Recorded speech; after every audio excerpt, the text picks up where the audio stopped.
భవిష్యత్తులో అమెరికాను నెట్వర్క్ అనే ఒక శక్తివంతమైన మీడియా కంపెనీ పాలిస్తున్న కాలంలో ఈ కథ ప్రారంభమవుతుంది. ప్రజలు విపరీతమైన పేదరికంలో ఉన్నారు. వారి కష్టాలను మరిపించడానికి network company the running man అనే ఒక భయంకరమైన రియాలిటీ షోను నిర్వహిస్తుంది. ఈ షోలో కంటెస్టెంట్లు వేటగాళ్ల నుండి తప్పుకుంటూ 30 రోజుల పాటు ప్రాణాలతో మిగలాలి. గెలిస్తే $1 బిలియన్ లభిస్తాయి. కానీ ఇప్పటివరకు ఎవరూ చివరి వరకు బతికిన దాఖలాలు లేవు. కథలోకి వెళ్లే ముందలా ఈ వీడియోకి ఒక లైక్ చేసి మన ఛానల్ని సబ్స్క్రైబ్ చేసుకోండి. కథానాయకుడు బెన్ ఒకప్పుడు మంచి ఉద్యోగంలో ఉండేవాడు. కానీ వర్కర్ల యూనియన్కు మద్దతిచ్చినందుకు అతణ్ణి బ్లాక్ లిస్ట్లో పెట్టారు. ఇప్పుడతనికి ఎక్కడా పని దొరకడం లేదు. అతని కూతురు క్యాథీ అనారోగ్యంతో ఉంది. ఆమె మందుల కోసం బెన్కు డబ్బు కావాలి. తన భార్య షీలా బార్లో అదనపు షిఫ్టులు చేయడం బెన్కు ఇష్టం లేదు. అందుకే తనే ఏదైనా గేమ్ షోలో పాల్గొని డబ్బు సంపాదిస్తానని బెన్ నిర్ణయించుకున్నాడు. పేదలుండే ప్రాంతం నుండి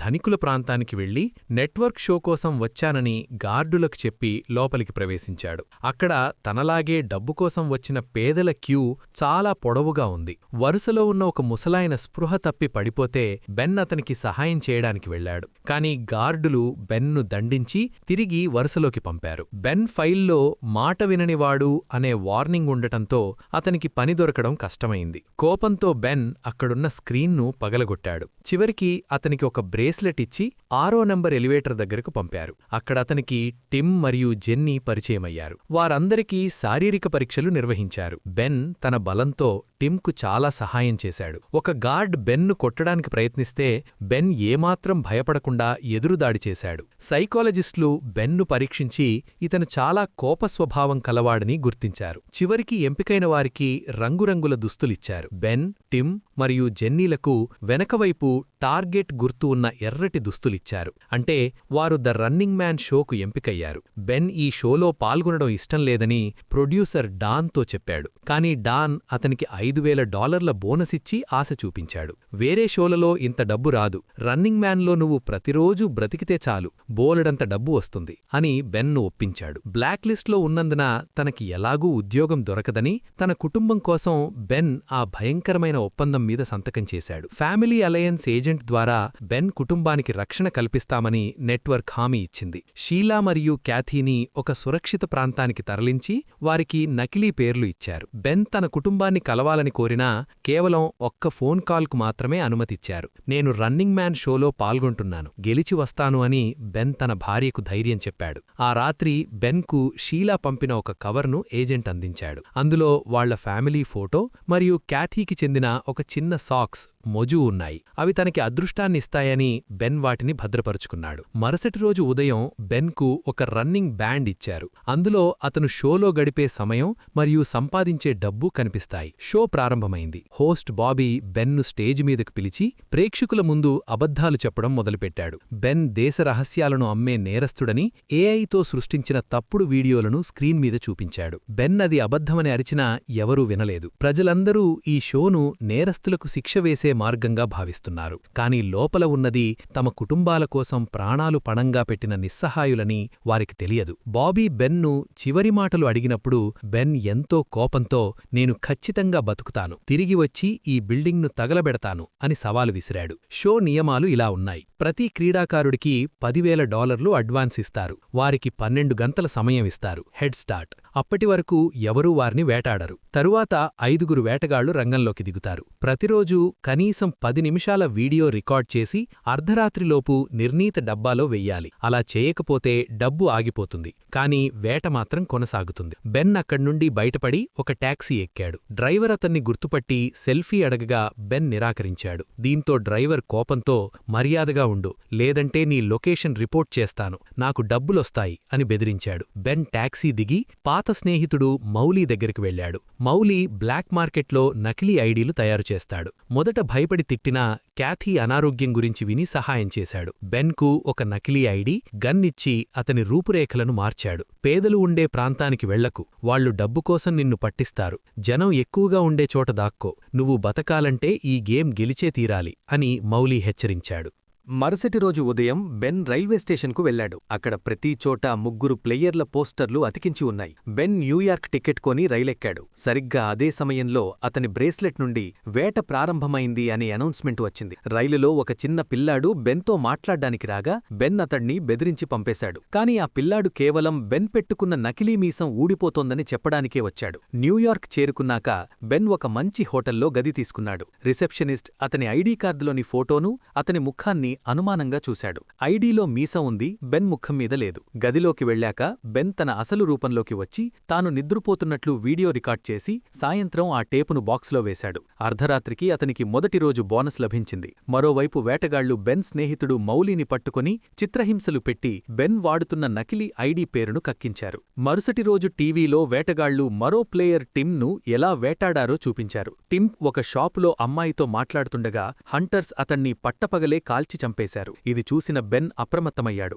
అతను హోటల్ నుండి సామాన్లు తీసుకుని కిటికీలో నుండి కింద ఉన్న చెత్తకుండీలోకి విసిరేసి ఏమీ తెలియనట్లు బయటకు వచ్చి బాస్టన్ వెళ్లే బస్ ఎక్కాడు. బాస్టన్లో ఒక పేదవాడి దగ్గర పాత బట్టలు, హాస్టల్ గది తాళం కొన్నాడు. లిఫ్ట్ పనిచేయడం లేదని గమనించకుండా అందులోకి వెళ్లి మధ్యలో ఇరుక్కుపోయాడు. అతి కష్టం మీద 3వ అంతస్తుకు చేరుకున్నాడు. ఆ గదిలో అతనికి ఒక గ్రెనేడ్, సిగరెట్ దొరికాయి. వీడియో రికార్డ్ చేసి టేపు వేయడానికి వెళుతుండగా అక్కడ జనం మధ్య ఒక వేటగాడు ఉండటం గమనించాడు. వేటగాళ్లంతా ఇప్పుడు బెన్ ఉన్న అంతస్తుకే వస్తున్నారు. బెన్ వెంటనే బాత్రూంలో దాక్కున్నాడు. తన బ్యాగ్ లేకుండా అక్కడ్నుండి వెళ్లడం కుదరదు. ఒక ఇనుపరాడు తీసుకుని కిటికీ అద్దాన్ని పగలగొట్టి ఆ అద్దం ముక్కల సాయంతో కారిడార్లో వేటగాళ్లు ఎక్కడ ఉన్నారో గమనిస్తూ వెళ్లాడు. వేటగాళ్లు తన గదిలోకి వెళుతుండగా బెన్ మెట్లపైకి పరుగెత్తి ఆ టీవీ షో ప్లేయర్ 2వ అంతస్తులోకి వెళ్లాడు. పట్టుకోండి అని అరిచి తప్పుదోవ పట్టించాడు. వేటగాళ్లు కిందకు వెళ్లగానే బెన్ బిల్డింగ్ పైకప్పు మీదకు వెళ్లి అక్కడ ఉన్న ఒక భారీ లైటింగ్ బోర్డు కేబుల్ పట్టుకుని కిందకు దిగాడు. తన గది కిటికీ పగలగొట్టి లోపలికి వెళ్లి సామాన్లు తీసుకున్నాడు. కిటికీ పగిలిన శబ్దం విని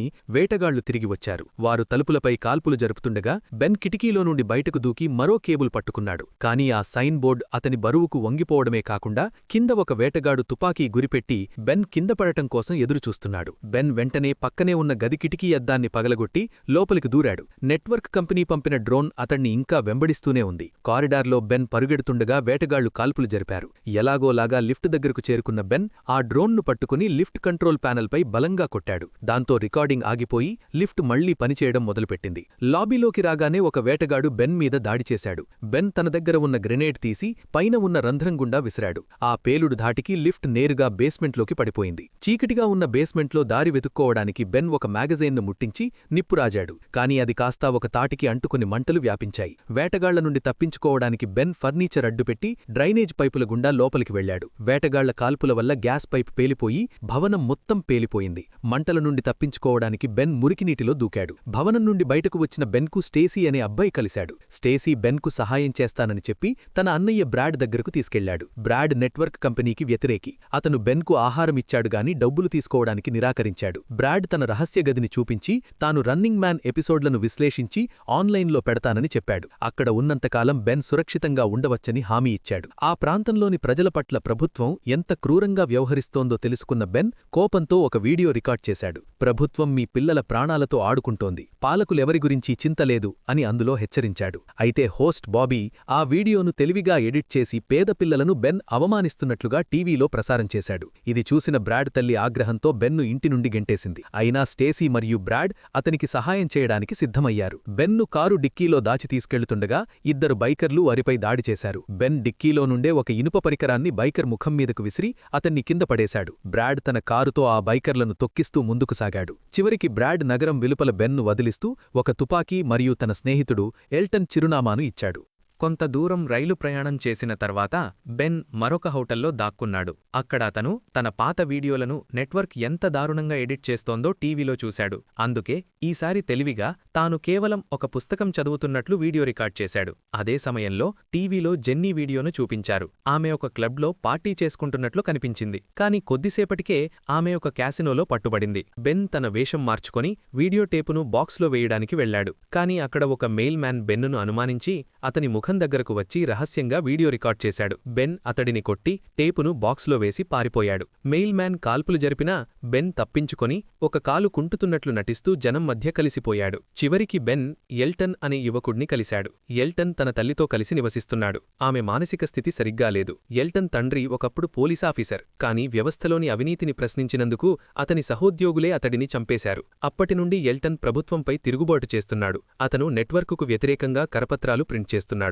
నగరంలోని ప్రతి స్ట్రీట్ లైటుకు DNA స్కామర్లున్నాయి. అవి నిన్ను సులభంగా పసిగట్టేస్తాయి. అందుకే నువ్వు భూగర్భంలో దాక్కోవాలి అని ఎల్టన్ చెప్పాడు. తన తండ్రి పాత యుద్ధకాలంలో నిర్మించిన ఒక బంకర్ గురించి బెన్కు చెప్పి అతడిని అక్కడికి తీసుకెళ్లాడు. బెన్ గెలిచిన తర్వాత తమ తిరుగుబాటు వార్తలను ప్రపంచానికి చాటి చెప్పాలని ఎల్టన్ కోరాడు. మరుసటి రోజు ఉదయం బెన్ టేపును డెలివరీ చేయడానికి వెళ్తుండగా ఎల్టన్ తల్లి అతడిని చూసింది. ఆమె వెంటనే పోలీసులకు సమాచారమిచ్చింది. నిమిషాల్లో పోలీసులు ఇంటిని చుట్టుముట్టారు. ఎల్టన్ తన తల్లిని ఒక గదిలో బంధించి ఇంట్లో తాను ముందే అమర్చిన ట్రాప్స్ అన్నింటినీ యాక్టివేట్ చేశాడు. పోలీసులు లోపలికి రాగానే విద్యుత్ తీగలతో వాటర్ కనెక్షన్ ఇచ్చి వారికి షాక్ కొట్టించాడు. మరికొందరిపై కెమికల్స్ చల్లి నిప్పు అంటించాడు. అనంతరం ఎల్టన్ మరియు బెన్ బాత్రూంలోని ఒక రహస్య పైపు ద్వారా స్లైడ్ అవుతూ కింద ఉన్న టన్నెల్లోకి చేరుకున్నారు. కాని అక్కడ ఒక వేటగాడు అప్పటికే మాటువేసి ఉన్నాడు. అతను రాగానే ఎల్టన్ను కత్తితో పొడిచాడు. బెన్ అతడిని అడ్డుకోవడానికి ప్రయత్నించగా జరిగిన పెనుగులాటలో బెన్ చేతికి కూడా లోతైన గాయమయ్యింది. బెన్ చాకచక్యంగా వేటగాడి నుండి ఆయుధం లాక్కున్నాడు. ఇంతలో గాయపడిన ఎల్టన్ తన శక్తినంతా కూడదీసుకుని ఆ వేటగాడి కాలిపై కత్తితో బలంగా పొడిచాడు. అప్పుడే వేటగాడికి ప్రొడ్యూసర్ డాన్ నుండి ఫోన్ వచ్చింది. అతను బెన్తో మాట్లాడాలని కోరుకున్నాడు. మీ దగ్గర ఇంత సాంకేతికత ఉంది కదా, షో మొత్తం కంప్యూటర్ గ్రాఫిక్స్తోనే ముగించవచ్చు కదా అని బెన్ అడిగాడు. దానికి డాన్ నవ్వుతూ, కంప్యూటర్ బొమ్మలు మనుషులంత ఎంటర్టైనింగ్గా ఉండవు, వాటికి వ్యక్తిత్వం ఉండదు అని సమాధానమిచ్చాడు. రేటింగ్స్ పెంచడం కోసం ఆ వేటగాడిని చంపమని డాన్ బెన్ను కోరాడు. కాని బెన్ అందుకు నిరాకరించి నేరుగా డ్రోన్నే కాల్చిపడేశాడు. తరువాత బెన్ మరియు ఎల్టన్ ఒక కారులో అడవి వైపు పారిపోయారు. కాని ఒక హెలికాప్టర్ వారిని వెంబడించింది. ఎల్టన్ తనను వదిలేసి వెళ్లిపొమ్మని బెన్ను కోరాడు. కాని సరిగ్గా అదే సమయంలో హెలికాప్టర్లోని స్నైపర్ ఎల్టన్ తలమీద కాల్చడంతో అతను అక్కడికక్కడే మరణించాడు. వేటగాళ్లు బెన్ను చుట్టుముట్టారు. కాని అతడిని కెమెరా ముందే చంపాలన్న నిబంధన వల్ల కాల్పులు జరపలేదు. బెన్ తన కారును బ్రిడ్జి మీద నుండి కిందకు దూకించాడు. కారు పేలిపోయి ఒక వేటగాడు చనిపోయాడు. బెన్ నదిలో పడి తప్పించుకున్నాడు. పొలాలు గ్రామాలు గుండా ప్రయాణం చేసి బెన్ చివరికి ఆ బంకర్ దగ్గరకు చేరుకున్నాడు. కాని అక్కడ ప్రభుత్వం కొత్త నగరం నిర్మించడం కోసం ఆ బంకర్ను కూల్చివేసిందని తెలిసి నిరాశపడ్డాడు. ఆ రాత్రి ఒక ఖాళీ ఇంట్లో గడిపిన బెన్కు తన కుటుంబం కలలో కనిపించింది. అది అతనికి పోరాడే ధైర్యాన్నిచ్చింది. మరుసటి రోజు బెన్ అమేలియా అనే అమ్మాయి కారును ఆపి తనను తీసుకెళ్లమని బెదిరించాడు. పోలీసులు వారిని వెంబడించినా అమేలియా చాకచక్యంగా రాంగ్ రూట్లో కారు నడిపి వారిని తప్పించింది. మొదట అమేలియా బెన్ను ఒక నేరస్తుడిగా భావించి తిట్టినా బెన్ తన ఫ్యామిలీ ఫోటో చూపించి నెట్వర్క్ కంపెనీ ఆడే నాటకాలను వివరించడంతో ఆమెకు నిజం అర్థమయ్యింది. టీవీలో అమేలియా ప్రాణభయంతో అరుస్తున్నట్లు ఒక తప్పుడు వీడియోను ప్రసారం చేశారు. ఇది చూసిన అమేలియా బెన్కు మద్దతుగా నిలిచింది. దారిలో సామాన్య ప్రజలు కూడా బెన్కు రహస్యంగా మద్దతు తెలపడం వారు గమనించారు. చివరికి రోడ్డు మధ్యలో వేటగాళ్ల నాయకుడు అడ్డుగా నిలబడ్డాడు. బెన్ తన దగ్గర బాంబు ఉంది, అందరినీ చంపేస్తానని నాటకమాడి ఒక విమానం మరియు 2 పారాచూట్లు డిమాండ్ చేశాడు. షో రేటింగ్స్ కోసం డాన్ ఆ డీల్కు ఒప్పుకోమని వేటగాళ్లకు ఆదేశించాడు. ఎయిర్పోర్ట్లో అమేలియా వెనక్కి వెళ్లడానికి నిరాకరించి బెన్తోనే ఉండాలని నిర్ణయించింది. విమానంలో వేటగాళ్ల నాయకుడు ఇవాన్ తన మాస్కు తొలగించగా అతని అసలు ముఖం కెమెరాలో రికార్డయ్యింది. ఈ విమానాన్ని కెనడాకు తీసుకెళ్లండి, లేదంటే పేల్చేస్తాను అని బెన్ హెచ్చరించాడు. ప్రయాణంలో బెన్ ఇవాన్ను అసహించుకుంటూ నిరపరాధులను చంపడానికి నీకు సిగ్గుగా లేదా అని నిలదీశాడు. ఇద్దరి మధ్య గొడవ మొదలయ్యేలా ఉంది. అమేలియా బాంబు ఉందని నాటకమాడుతుండగా డాన్ స్క్రీన్ పైకి వచ్చి విమానాన్ని స్కాన్ చేశాం, అందులో బాంబు లేదని మాకు తెలుసు అని చెప్పాడు. ఇవాన్ బెన్ను చంపబోతుండగా విమాన పైలట్లు ఇవాన్పై తుపాకీ గురిపెట్టారు. బెన్ను మరింత క్రూరంగా పద్ధతిగా చంపాలని డాన్ ప్లాన్. ఆ తర్వాత డాన్ బెన్తో ఒంటరిగా ఒక డీల్ మాట్లాడాడు. నువ్వు ఇవాన్ను పైలట్లను చంపేస్తే నిన్ను కొత్త వేటగాడిని హంటర్ని చేస్తాం, నీకు ఏటా కోట్లాది రూపాయలు ఇస్తాం అని ఆశ చూపాడు. కాని బెన్ నిరాకరించాడు. అప్పుడు డాన్ ఒక వీడియో చూపించాడు. అందులో బెన్ భార్య షీలా, కూతురు క్యాతీలను వేటగాళ్లు చంపేసినట్లుంది. అది చూసి బెన్ పిచ్చోడిలా అయిపోయి కోపంతో ల్యాప్టాప్ను పగలగొట్టాడు. అటు టీవీలో హోస్ట్ బాబీ ఈ క్లిప్ను ప్రేక్షకులకు చూపిస్తూ వేటగాళ్లు రూల్స్ అతిక్రమించి బెన్ కుటుంబాన్ని చంపేశారని చెప్పాడు. దీంతో ప్రేక్షకుల సానుభూతి బెన్ వైపు మళ్లింది. విమానంలో మళ్లీ పోరాటం మొదలైంది. బెన్ ఒక పైలట్ను కాల్చి చంపి అతని శరీరాన్ని అడ్డుగా పెట్టుకుని రెండో పైలట్ను ఎదుర్కొన్నాడు. ఈ గొడవలో విమానం నియంత్రణ కోల్పోయి కిందకు పడిపోసాగింది. చివరికి బెన్ ఒక వేటగాడిని చంపి విమానాన్ని మళ్లీ అదుపులోకి తెచ్చుకున్నాడు. చేశాడు. హ్యాచ్లో దాక్కున్న ఇవాన్ బయటకు వచ్చి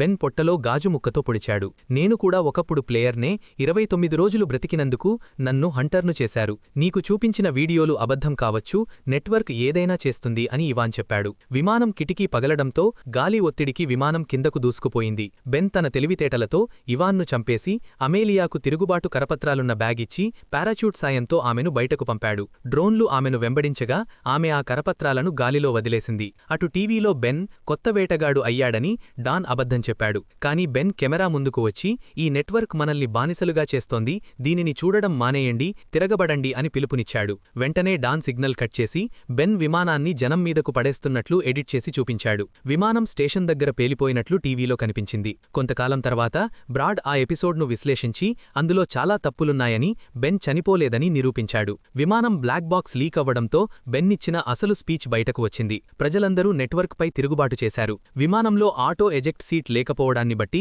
బెన్ బతికే ఉన్నాడని బ్రాడ్ ఊహించాడు. మరోవైపు మార్కెట్లో షీలా, క్యాథీ క్షేమంగా కనిపించారు. బెన్ సంపాదించిన డబ్బుతో వారు సుఖంగా ఉన్నారు. వారు బయటకు రాగానే బెన్ అక్కడ వారికోసం ఎదురుచూస్తూ కనిపించాడు. అటు టీవీ స్టేషన్ వద్ద హోస్ట్ బాబీ భయంతో పారిపోగా కోపంతో ఉన్న జనం డాన్పై బాంబులు విసిరారు. రెబెల్స్ బిల్డింగ్ను ఆక్రమించుకున్నారు. పారిపోవాలని చూసిన డాన్ కేబుళ్లలో ఇరుక్కుపోయాడు. మంటల మధ్య నుండి బెన్ బయటకు వచ్చి ఈ అవినీతి వ్యవస్థకు అంతం పలుకుతూ డాన్ తలలో కాల్చాడు. అన్యాయమైన వ్యవస్థపై సామాన్యుడు సాధించిన విజయం ఇది. ఈ కథ వివరణ మీకు నచ్చితే చెప్పండి. అలాగే ఈ వీడియోకి ఒక లైక్ చేసి మన ఛానల్ని సబ్స్క్రైబ్ చేసుకోండి.